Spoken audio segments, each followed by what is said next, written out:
So I owe you all an apology. I am the reason that you did not have chicken sandwiches at lunch.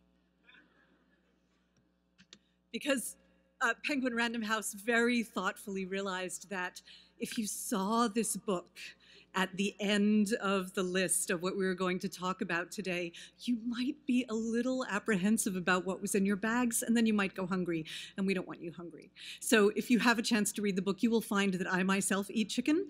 It begins and ends actually with scenes of me stuffing my face with delicious chicken, so I want you to go away believing that chicken is safe. But, so I'm thrilled to tell you about this book. It's the story of how we misuse antibiotics, wrapped in the story of how we produce most of the meat we eat.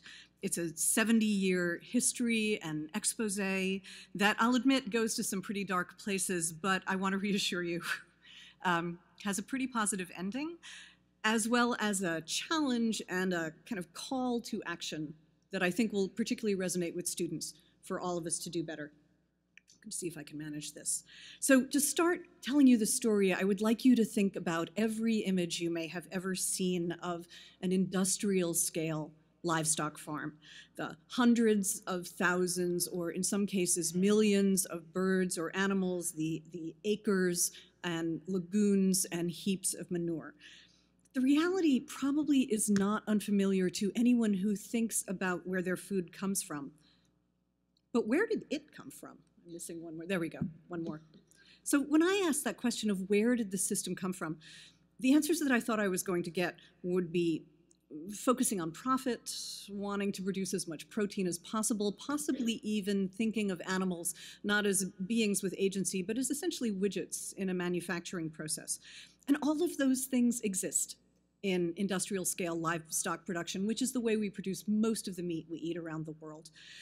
But none of them are responsible for its existence. What's responsible, the thing without which the system couldn't exist, is antibiotics, which are familiar to us as one of the most precious tools in medicine, things that literally changed the course of history by saving people from deaths by devastating infection. But antibiotics also, since the 1950s, have been a routine daily component in the lives of billions of meat animals. And today, just in the United States, the total use of, there we go. The total use of antibiotics just in the United States, just in farm animals, is almost 31 million pounds, which is about 4 times as many antibiotics as we give to humans in this country. And globally, 262 million pounds, which when you average countries that can afford a lot of antibiotics, countries that can't afford them yet, and countries that have already controlled their use, is still about twice as many antibiotics going into animals that go into people. And the reason that that is important is that, unlike in human medicine, almost none of these antibiotics are used to cure infection. They're given to animals that are not sick, to cause them to pack on tasty muscle more quickly, and to protect them from catching diseases in the crowded barns and feedlots that I just showed you. And that's important because whenever we use an antibiotic, we're taking a risk that disease bacteria will adapt to the drug and become resistant, which is to say, will protect themselves against the drug's attack and will survive when the bacteria should have died. When we give an antibiotic to a sick human, or rarely to a sick animal, we're balancing that risk of stimulating resistance against the benefit of curing an infection. But when we use antibiotics when an animal is not sick, we tip that balance entirely over to risk. That makes farm antibiotics one of the main drivers of antibiotic resistance around the world, an epidemic of drug-resistant infections that the Secretary General of the UN has called the greatest and most urgent global risk. Right now, in the United States, 23,000 people a year die from drug-resistant infections. More than 2 million seek a doctor's care or go to a hospital. The toll is 25,000 deaths in Europe, an estimated 700,000 around the world, and it's predicted that if we don't change our antibiotic use, in medicine, but in farming even more, the toll by the year 2050 will be 10 million deaths a year and a cumulative global loss to the world of about $100 trillion. And that is an extraordinary risk to take on for a cheap chicken breast or a 2-for-1 on pork chops. But it's a risk that our society has been taking for decades without thinking very much about what we were doing. And I, as a journalist, someone who writes about diseases and about resistance and about the structure of public health, I wanted to understand how we got to this point. And it turns out, this is the point where I tell you the history, that it goes back to this, to World War II. Antibiotics, I think we all forget this because we were all born within the antibiotic era, but antibiotics only arrive at the end of the war. And they are, of course, a sensation. Penicillin allows hundreds of thousands of soldiers and sailors to come home who otherwise would have died on the battlefields of the war. People who would have died horrible, lingering deaths from infection in weeks of suffering are cured in hours, sometimes in days. So antibiotics were a world-changing public good. But for most of their manufacturers, they were also a huge moneymaker. And the desire to make just a little bit more profit from these magic new miracle drugs dovetails with two problems that existed in the worldwide food system at the end of the war. First, there's a problem of overcapacity, because during the war, the meat industry was encouraged to expand to feed all those soldiers and sailors. When the war ended, that guaranteed market went away. And then there was a problem that I think we can call a problem of fragility. There were crop failures after the war in Europe and in Asia.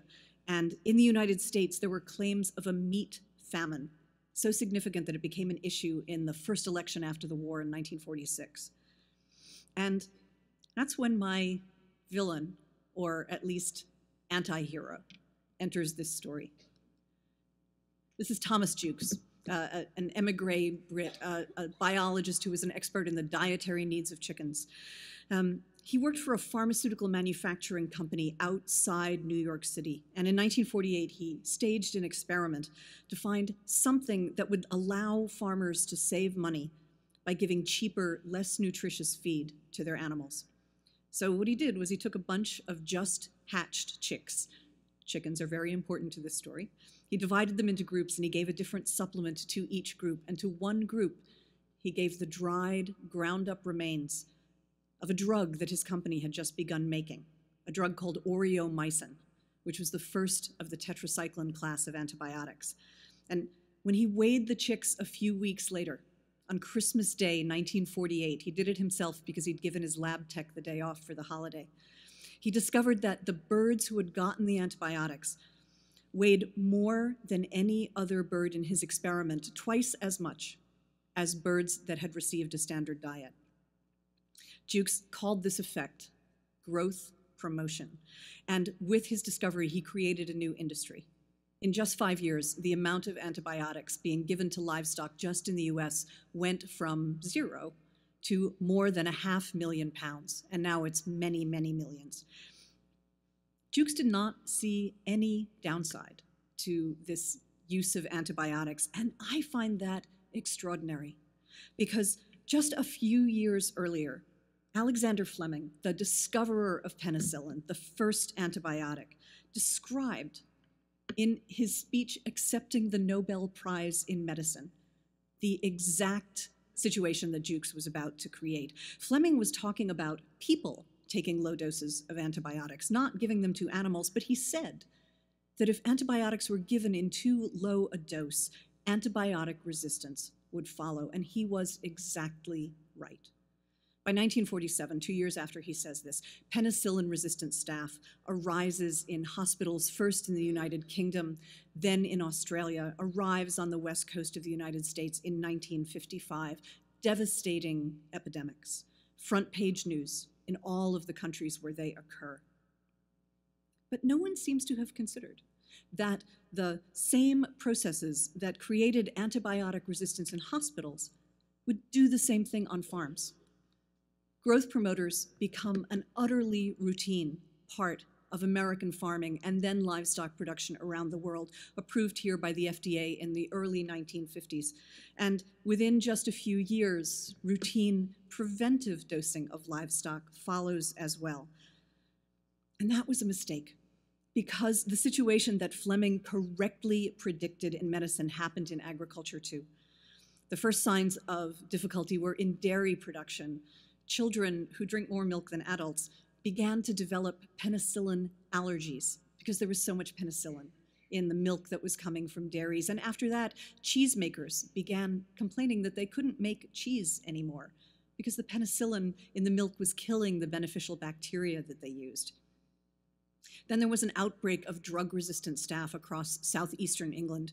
More than 100 people made ill, 6 people died, and after that, an outbreak of drug-resistant E. coli struck one village in Yorkshire in England and killed 13 children there. Drug-resistant foodborne illness had never before existed in the world.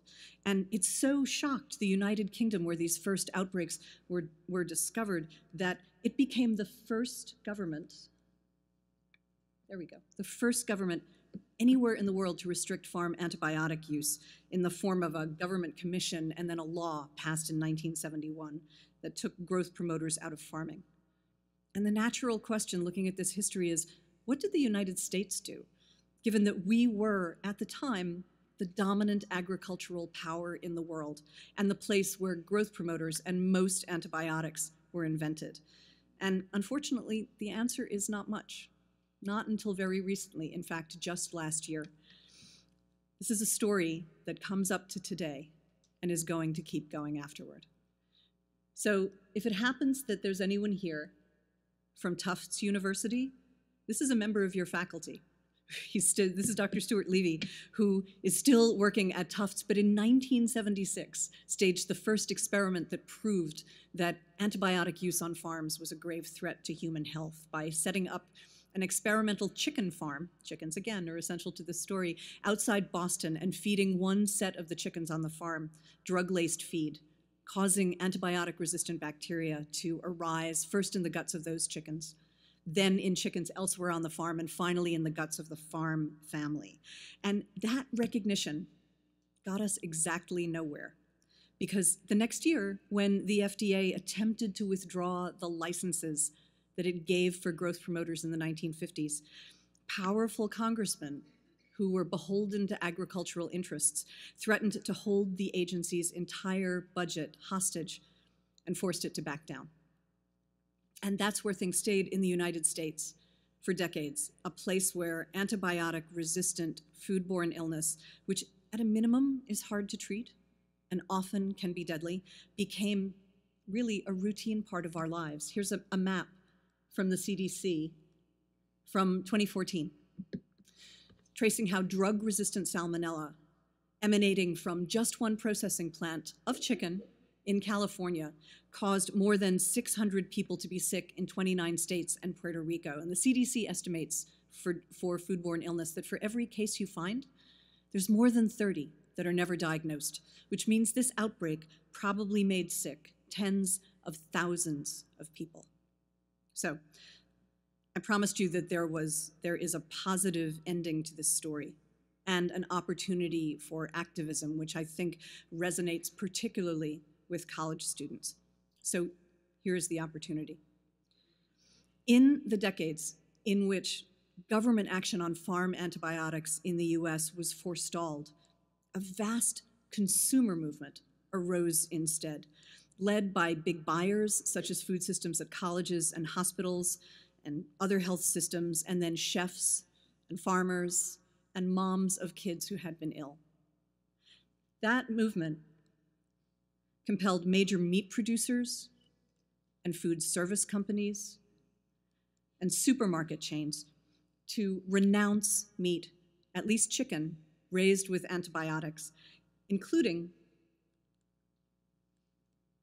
some of the biggest restaurant chains in the world. Because of that consumer pressure, making it safe for the government and for companies to act, we finally last year got some regulation in the United States. But There is a vast amount of antibiotic use on farms here and elsewhere, even in Europe, which has some antibiotic control, that has not been affected by these laws. There's still so much to do, especially in the rising economies of the developing world, where meat production is following the model of industrial scale farming that we created. Antibiotics in meat gave us something that we really wanted. Food that we didn't have to pay too much for, and food that we didn't have to think too much about. I think at last, a movement is rising, and it's especially visible on campuses, which asserts that animals and the food they become deserve our attention, our curiosity, our care, and that those investments can reverse this historic mistake and make food safe again. Thank you for listening.